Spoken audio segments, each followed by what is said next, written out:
up, YouTube? It's your favorite rubber ducky here.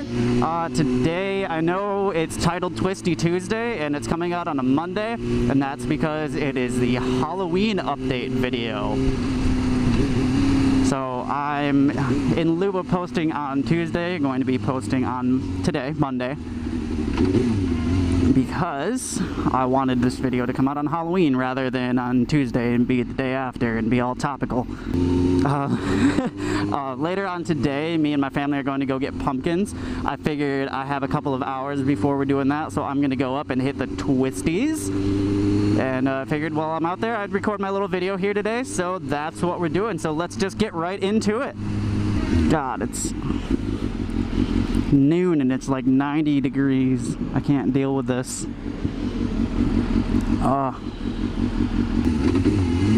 So yeah, yesterday, actually last night rather, I was invited to go see a movie called the Rocky Horror Picture Show or something like that. Now, I was completely unaware of what this movie was or what it was about or any of the culture surrounding this movie.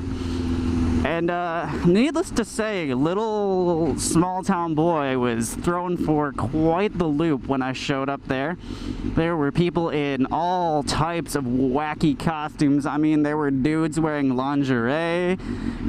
There was one dude wearing gold underwear. Another guy dressed up as a mummy with the gold underwear underneath it. Man, it was a strange movie. It's a musical. It's kind of like a horror comedy flick for anybody who doesn't know. I'll put a link to it in the description. But yeah, it was a really strange movie all throughout it. Everybody's singing along to all the songs, and people were squirting water and throwing rice and toilet paper and cards and bread all throughout the movie. It was a lot of fun, but it's about a transvestite doctor who has a castle. It's really, really strange. And this couple, they get recently engaged, and then their car breaks down. So they go into this castle hoping to use the phone, and then it kind of hits the fan from there. Green, green, green.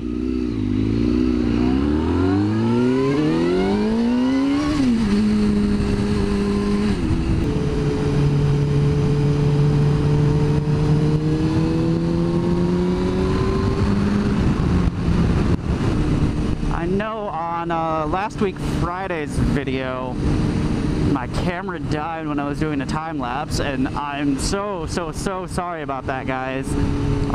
I didn't think about the fact that the GoPro only had like an hour battery life when I went up into the mountain to do the time lapse. There's that bump that I hit last time. So I didn't really think about that when I was going up to watch the sunset and do the time lapse, and just didn't think to bring an extra battery or anything like that.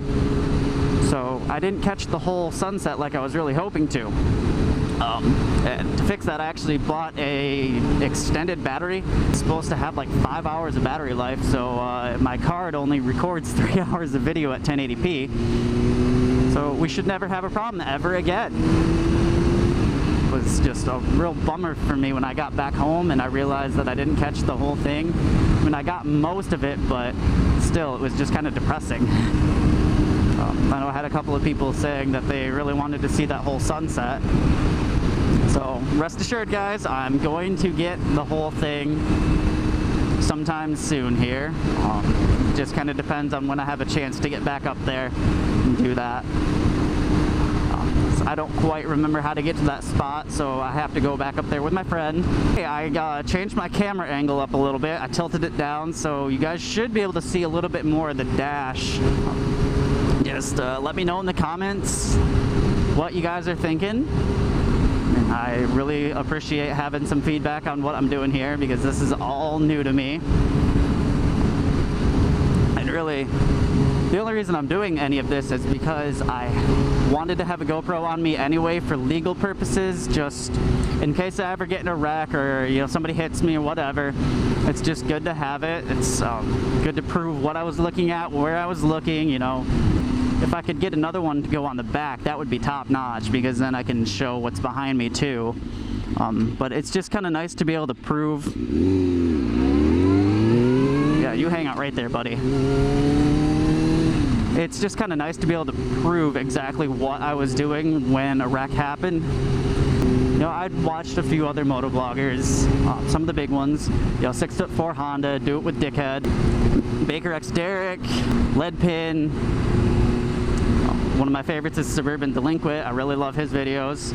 So I kind of got the idea from them, and just from the fact that I already wanted to have a GoPro on me, I figured why not? And it's a good way for my people back in Michigan to keep up with me and what I'm doing, because I know I'm absolutely the worst at keeping in touch with people. Oh, somebody's barbecuing. Something smells delish. I wonder where it is. I need to go find it because I want part. I want in. Let me crash your barbecue, yo. Hello, people. People of the mountain.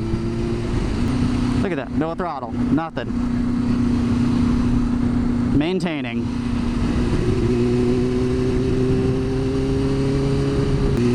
Oh, I should totally join them. Holy cow, there's a whole group. I'm one of you.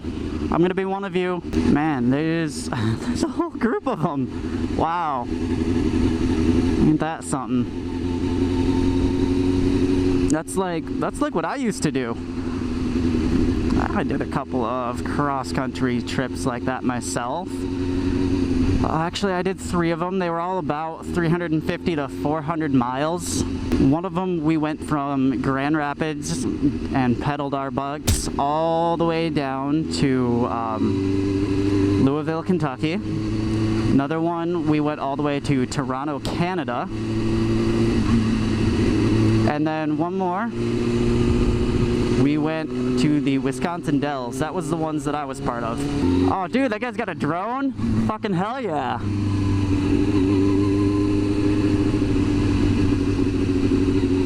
I need to get one. Okay. Thanks.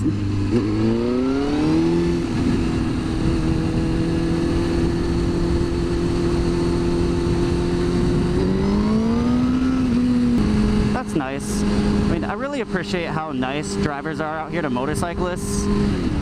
It's really nice, like if somebody's going slow and they notice that I'm trying to get around them but don't want to pass on a double yellow, they'll pull over. And that's not something that people back in Michigan did a whole lot for me. They kind of didn't really care. They're like, yeah, so what? You're going slow. Big deal. I mean, they didn't really understand that it's not great for bikes to be going slow like that because they can overheat, and there's just a whole host of problems that come with that. And being stuck behind a big vehicle like that, especially up in the mountain passes, you know, somebody not paying attention and rear ends me, that's just a recipe for disaster. And quite frankly, not something that I want to deal with. So anytime somebody, you know, lets me pass like that, I'm really grateful for it.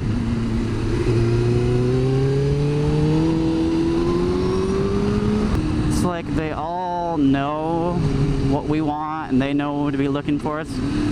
It's really nice. I mean, some of them are still kind of jerky, but mostly they know to be looking for us. They'll pull over for us up in the mountains, and they also will like part like the Red Sea when it comes to lane splitting, and that is the most bizarre thing to me ever. I mean, nothing's weirder than going to split between 2 cars and then the rest of them just parting like the Red Sea. I still can't get over it. It freaks me out a little bit, to be honest, but in a good way.